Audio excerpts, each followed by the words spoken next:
Hello students, welcome to Biology World. I am Priyanka Shoran. Today we will start a new chapter of 11th class, that is Morphology of Flowering Plants. Morphology का मतलब है study of externally appearing characters, कि वो characters जिनको हम देख सकते हैं, like leaves, like stem, flower, fruit, roots. ये क्या है? ये एक प्लांट की मॉर्फोलॉजी के बारे में बताते हैं. अगर एंजियोस्पर्म्स की बात करें तो एंजियोस्पर्म्स के अंदर मॉर्फोलॉजी के बेसिस पे बहुत सारी वेरिएशन आती है. अलग अलग टाइप की रूट्स मिलती हैं, स्टेम मिलती है, लीफ की शेप साइज डिफरेंट होती है, फ्लावर डिफरेंट टाइप का है, फ्रूट्स डिफरेंट टाइप के हैं, और इन्हीं सब चीज़ों को हम पढ़ेंगे इस चैप्टर में, दैट इज मॉर्फोलॉजी. अगर हम लोग इसकी इम्पोर्टेंस की बात करें तो यूजुअली इसके अंदर सारे के सारे एग्जाम्पल्स आते हैं और एग्जाम्पल्स ही एग्जाम में पूछे जाते हैं, तो ये चैप्टर बहुत इंपॉर्टेंट है. ठीक है, कुल मिला के 3 से 4 क्वेश्चंस हैं जो इस चैप्टर से आते हैं ऑन एन एवरेज. ठीक है, एवरेज अगर हम निकालें तो 3 से 4 क्वेश्चंस क्या हैं इस चैप्टर से आते हैं, और 12 नंबर का चैप्टर छोटा नहीं होता, या फिर 12 नंबर बहुत मायने रखते हैं नीट के लिए. So first will start with the root. Plant का वो पार्ट, ठीक है, रूट और शूट. जो जमीन से नीचे है दैट इज रूट. ठीक है, जो ग्राउंड से नीचे है, जो सॉइल में है वो रूट है, और जो सॉइल से ऊपर है दैट इज शूट. और एक और बात, इस चैप्टर को जब आप पढ़ोगे इसमें अलग अलग टाइप के fruits, flower, leave, stem, roots इनको देखोगे तो ये चैप्टर बहुत अच्छे से समझ में तब आएगा जब चलते चलते साइड में जो ट्री हैं, शर्ब्स हैं, हर्ब हैं, उनको जब आप स्टडी करते चलोगे, उनको एनालाइज करते चलोगे. जो कुछ भी पढ़ा रटना नहीं है, जो कुछ भी पढ़ा उसको इम्प्लीमेंट करो, प्रैक्टिकली उसको देखो. ठीक है, अड़ोस पड़ोस में जितने भी प्लांट्स हैं उनकी लीव्स कैसी है, उसकी शेप कैसी है, उसकी स्टेम कैसी है, उस पर किस तरह के फ्लावर्स हैं, कहाँ लगे हुए हैं, ये यहाँ पढ़ो और उसे प्रैक्टिकली, ठीक है, करो. So if you are talking about a plant, तो प्लांट में क्या है? 2 चीजें. जो जमीन से नीचे है दैट इज रूट, ठीक है, और जो ग्राउंड लेवल से ऊपर है दैट इज स्टेम, और we can call it shoot. तो जो रूट है इट डेवलप्स फ्रॉम रेडिकल. किससे डेवलप होती है रूट? किससे बनती है? रेडिकल से बनती है. और जो प्लूम्यूल है, ठीक है, इम्ब्रियो में जो प्लूम्यूल होता है वो बनाता है शूट सिस्टम, और we can call it the stem. तो प्लूम्यूल से शूट सिस्टम बनता है और रेडिकल से रूट सिस्टम बनता है.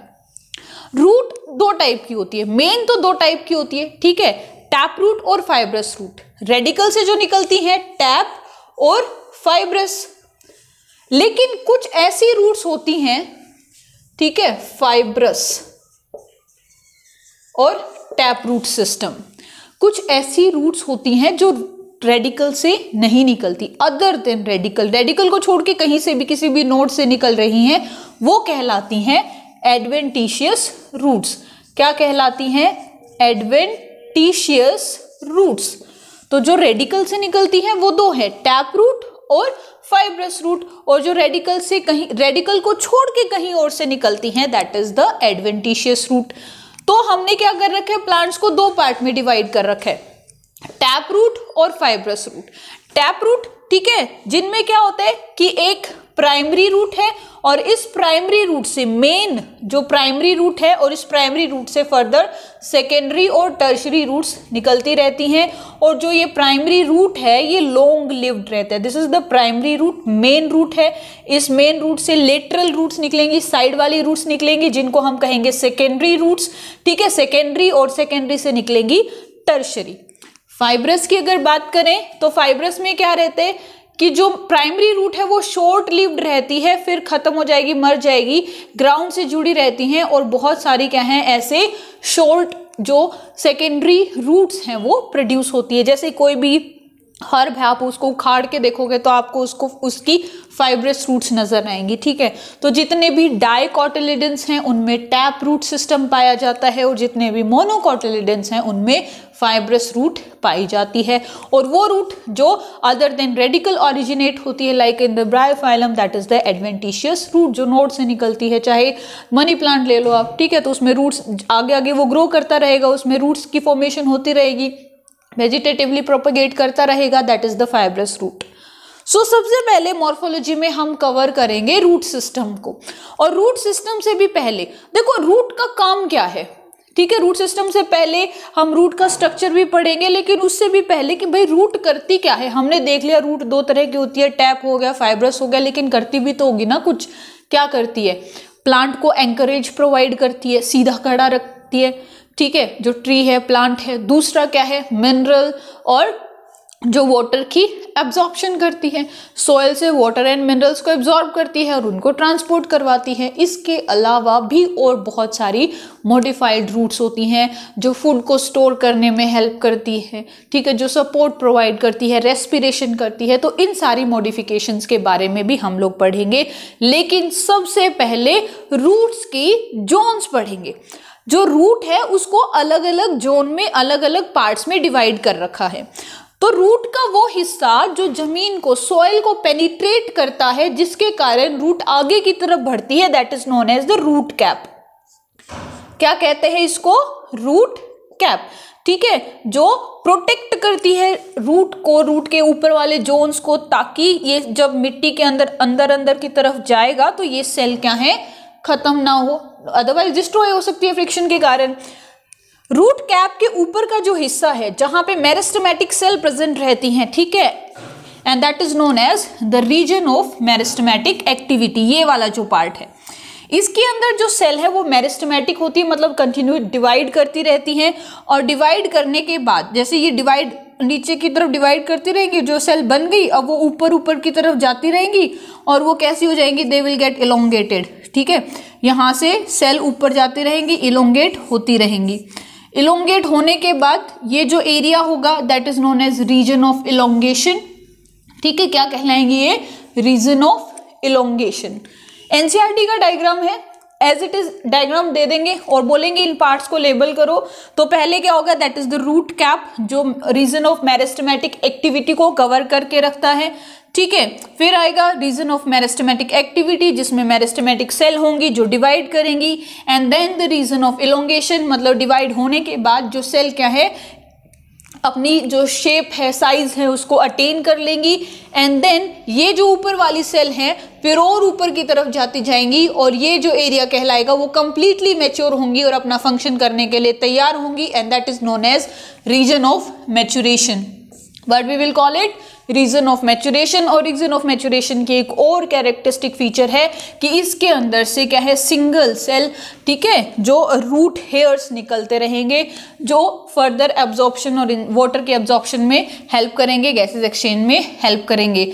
तो कह सकते हैं कि जो ये रूट हेयर्स हैं ये रीजन ऑफ मैच्योरेशन में पाए जाते हैं, and they arise from the epidermal cell. कहाँ से अराइज होते हैं, एपिडर्मल सेल से अराइज होते हैं, ठीक है। तो ये क्या है, these are the different regions of the root, starting from the root cap, meristematic activity, region of elongation and the last region of maturation bearing root hairs, ठीक है। अब पढ़ेंगे मॉडिफिकेशन। टैप रूट की मॉडिफिकेशन हमने पढ़नी है, मतलब root क्या कर रही है, चलो ठीक है, वो एंकरेज प्रोवाइड कर रही है, फूड प्रोवाइड कर रही है, फूड इन द सेंस कि वाटर और मिनरल्स को एब्जॉर्ब कर रही है, लेकिन कुछ ऐसी टैप रूट्स भी होती हैं जो कि अपने अंदर फूड स्टोर करके रखती हैं, ठीक है। These are the modifications of tap root. For example the first, तो आज हम सिर्फ फूड स्टोरेज का कवर करेंगे, जिसमें पहला जो एग्जाम्पल है दैट इज कैरेट। कैरेट क्या है, गाजर जिसको कहते हैं, it is a tap root. क्या है ये, रूट है, ठीक है। डॉकस जिसका क्या है, बोटेनिकल नेम है।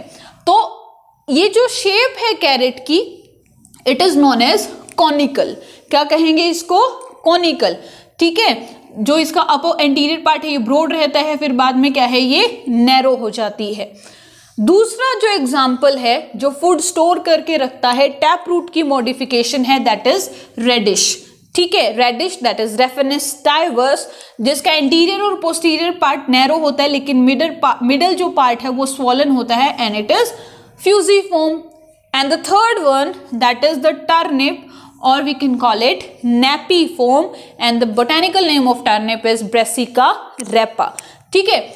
Conical, carrot, fusiform, radish, napiform, turnip, और इसी के साथ एक और आ जाएगी दैट इज नोड्यूलेटेड। ठीक है, जितने भी जो लेग्यूम्स होते हैं, लेग्यूम्स, ठीक है, उनकी जो दालें होती है लेग्यूमिनेसी फैमिली से बिलोंग करते हैं, पी वगैरह, ठीक है, तो उनके जो रूट्स हैं उनमें नोड्यूल्स, गांठें सी बनी रहती हैं, तो वो रूट क्या कहलाती है, नोड्यूलेटेड रूट। ठीक है, फिर ट्यूबरस भी आती है, जैसे एस्पैरेगस है, एस्पैरेगस की रूट्स एक क्लस्टर, ट्यूब्स का क्लस्टर रहता है तो उसको ट्यूबरस कहते हैं। तो ये था फूड की मॉडिफिकेशन। उसके बाद जो फर्दर मॉडिफिकेशन है, इंपॉर्टेंट चैप्टर है तो बहुत सारे एग्जाम्पल्स भी होंगे, तो जो फर्दर मॉडिफिकेशन है जिसके अंदर रेस्पिरेशन आ जाएगा, ठीक है, डिफरेंट रूट जो रेस्पिरेशन में हेल्प करती हैं, या फिर जो कहीं नोड्स, लोअर नोड्स इंटरनोड से निकलती हैं, ठीक है, सपोर्ट प्रोवाइड करने में, like in the sugar cane and then banyan tree में, ठीक है, जो उनको सपोर्ट प्रोवाइड करती है, तो उनको हम लोग डिस्कस करेंगे कल। So that's it for today. If you like my video, then please share and subscribe my channel. Thank you.